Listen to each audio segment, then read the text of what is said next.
Donc au Mali, les djihadistes avaient raison de vouloir imposer la charia. Ben oui, ça paraît normal. C'est-à-dire, enfin, pourquoi est-ce que les gens dans leur pays n'auraient pas le droit de mener leur politique? En Afghanistan, c'est la même chose.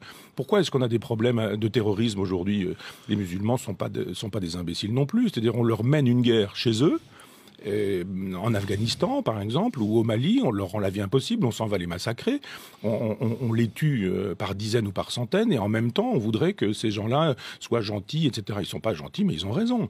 Autant je suis sur une lutte athée, en disant que l'islam ne me convient pas, Que autant l'islam est dangereux. mais autant je trouve que sur le terrain politique, il n'y a aucune raison pour qu'on aille faire la loi chez les autres. Pourquoi est-ce qu'on fait la loi chez Kadhafi, par exemple? Pourquoi est-ce qu'on fait la loi au Mali? Et pourquoi est-ce qu'on la fait pas au Pakistan? Pourquoi est-ce qu'on la fait pas au Qatar? Pourquoi est-ce qu'on la fait pas à Cuba? Ou pourquoi est-ce qu'on la fait pas en Chine?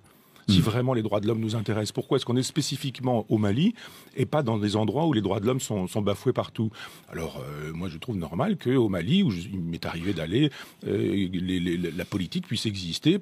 Une politique Parce faite que par nous les défendons Maliens. d'autres valeurs que les valeurs défendues par les djihadistes du Sahara. Oui, mais ils sont chez eux. Et on ne va pas faire la loi chez les musulmans, enfin dans les pays musulmans, que les musulmans fassent leur loi.